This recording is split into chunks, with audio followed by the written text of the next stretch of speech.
안녕하세요. 국방에 대한 중요한 이슈를 전달하는 국방투데이에 오신 것을 환영합니다. 여러분의 구독과 좋아요가 이 채널을 더욱 풍성하고 의미있게 만들어줄 것입니다. 그럼 오늘 우리 KF-21 전투기 관련하여 과거와 현재를 비교해 보겠습니다. 20년 전 우리 대한민국은 일본의 방위 예산의 5분의 1 수준으로 군비를 갖추고 있었습니다. 그러나 지금은 다른 모습으로 진화하였습니다. KF-21 전투기의 실전 기체 조립 후 투입까지 1년 남았다고 생각하면 되는데요.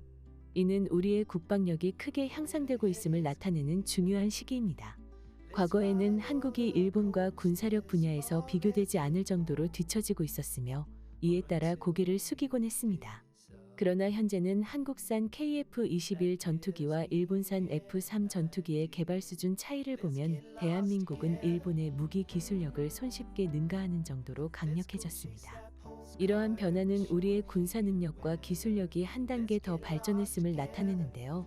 KF-21 전투기를 비교할 때 일본의 F-3 개발과 시작 연도가 유사하지만 현재 상황에서는 한국이 1년 뒤에 실전 배치 기체를 생산 선언한 반면 일본은 아직 개발 계획을 시작조차 하지 못한 것으로 분명한 차이가 있습니다.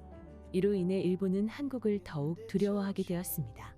이러한 소식으로 인해 한국과 일본의 군사무기 기술력뿐만 아니라 국방비까지 역전되는 것을 느끼게 되었습니다. 양국의 국방 예산이 드러나면서 한국과 일본의 군사기술뿐만 아니라 예산까지 역전되는 추세라는 평가가 일부에서 나오고 있습니다. 현재 일본의 국방 예산과 한국 국방부가 결정한 2022년 국방비는 한화로 기준으로 할 때 각각 57조 8천억 원과 55조 2천억 원입니다. 아직은 일본이 한국보다 약 2조 원 정도 국방비를 더 사용하는 상태입니다. 그러나 엔화의 가치 하락과 일본산 무기의 높은 가격을 고려하면 군사 전문가들의 의견으로는 한일 간의 차이는 이미 역전된 상태라고 합니다. 일본이 현재까지 쌓아온 자산을 바탕으로 한국을 잠시나마 앞서고 있지만 사실상 한일 간 국방비가 완전히 역전되었다는 것입니다. 이러한 사실을 가장 긴장하고 있는 것은 일본의 방위 책임을 맡고 있는 일본 방위성입니다. 일본 방위성은 한일 간 군사력 격차가 줄어들고 있다는 큰 위기를 느끼고 있습니다. 그래서 한일 간의 군사적 우위를 유지하기 위해 전력 강화에 전념하고 있는 상황입니다. 곧 다가오는 내년에 일본은 무리를 하더라도 8천억 원 상당의 미국산 F-35 전투기를 추가로 구매할 계획입니다. 특히 무인 기체 중에서 가장 위협적으로 여겨지는 것은 40시간 동안 감시정찰 임무를 수행할 수 있는 일본이 구매한 무인 기체입니다. 한일 간 영토 분쟁이 발생하면 이러한 무인 기체가 독도나 대마도 인근에서 우리 잠수함과 전투기를 추적할 것으로 예상됩니다. 이로 인해 국내에서는 한국의 무인 전력이 일본보다 뒤지지 않을까 우려하는 이야기가 나오고 있습니다. 그러나 이는 큰 오해입니다. 우리는 이미 국산 무인기 개발을 거의 완료한 상태이며 실전에서 증거로도 활용할 수 있습니다. 게다가 육해공을 막론하고 다양한 무인 장비의 개발이 진행되고 있습니다. 일본이 무인기를 불과 20여 대 도입했다고 해서 우리의 무인 전력이 뒤처진다는 주장은 한국의 무인기에 대한 전력을 충분히 이해하지 못한 결과입니다. 사실 대한민국은 의외로 상당히 오래전부터 무인기 전략을 강화하고 계획하며 운영해 왔습니다. 1995년에 이스라엘 제조 자폭 무인기를 도입하기로 결정하고 1997년부터 2000년까지 총 100대를 구입했습니다. 또한 비슷한 시기에 분담금 무인기인 송골매를 자체 개발하여 2002년에 배치했습니다. 현재의 최신 무인기들과 비교하면 약간의 부족함이 있을 수 있지만 당시 대한민국의 기술력을 고려할 때 정말로 훌륭한 국산 기체를 개발한 것이나 다름없습니다. 무인기는 최대 6,000m까지 상승할 수 있으며 일반적으로 4,500m 고도에서 시속 150km로 비행하여 정찰 임무를 수행할 수 있습니다. 그러나 이때까지만 해도 미국과는 감히 비교조차 할 수 없었습니다. 무엇보다 미국산 무인기는 공격형 기체로서 1.7톤의 무장을 탑재할 수 있는 7개의 하드 포인트가 있었습니다. 탑재된 레이더로 헬파이어 미사일이나 미사일 공격을 가할 수 있었습니다. 겨우 감시정찰 임무만 가능했던 우리 무인기에 비유한다면 정말로 차원이 달랐습니다. 엔진의 속도 역시 한국의 송골매보다 거의 4배가 빠른 속도였는데 당시까지만 하더라도 누구도 한국에서 미국의 무인기 기술을 따라잡을 것이라고 생각하지 못했습니다.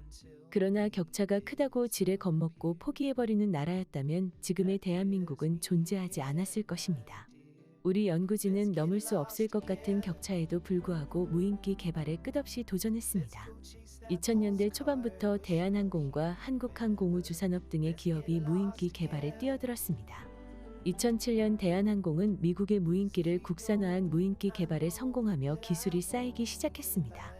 대결과 4단급 무인기가 개발되어 2014년부터 우리 육군 사단이 전력화되었습니다. 그리고 기술이 쌓이자 우리 기술자들은 보다 크고 강력한 무인기 개발에 몰두했습니다. 목표는 우리가 꿈도 꾸지 못했었던 무인기와 동급의 기체를 제작하는 것이었습니다. 한국형 중고도 무인기는 대한항공의 차기 군단 정찰 무인기는 한국항공우주산업 카이가 제작을 담당했습니다. 이 무인기는 전장 13m의 전폭 25m로 1200마력의 엔진을 사용하여 최대 24시간 동안 작전이 가능합니다. 미군이 주력으로 운영 중인 MQ 스카이 가디언 무인기와 비교해도 한국형 증거도 무인기가 얼마나 강력한지 알 수 있습니다. 한화 시스템이 개발한 전자 광학 및 적외선 탐지 장비가 각종 데이터 링크 그리고 통제 장비와 함께 장착됩니다. 이를 통해 아주 세밀한 정찰 임무를 수행할 수 있게 됩니다. 우리 군은 이미 증고도 무인기를 운영하기 위해 지난 2020년 11월 제39 정찰 비행전대를 비행정찰단으로 승격시켰습니다. 한일 간의 무인 전력 격차가 벌어지고 있다는 이야기는 사실과 달라도 한참 다른 것이죠. 좀 더 정확히 말하면 다른 정도가 아니라 왜곡한 수준입니다. 현재 한국은 육해공을 막론하고 각종 무인 전력을 확충하고 있는 반면 일본은 앞서 말씀드린 20여대를 제외하면 미국산 수입품을 제외한 마땅한 무인 전력 국산화라고 할 게 없습니다. 이처럼 무인기는 당연하고 무인 폭발물 처리기와 무인 정찰 차량에 이어 무인 잠수정까지 체계 개발을 마무리했거나 전력화 중인 대한민국과는 비교 대상이 아닙니다. 물론 일본의 무인 로봇 제작 기술은 아직도 훌륭합니다. 그런데 현실은 현재 일본은 미국산 무기에만 의존하고 있습니다. 그래서 한국에서 꾸준히 기술 개발하고 장비를 제작한다면 대한민국이 기술적으로도 수년 안에 일본을 압도할 것인데요.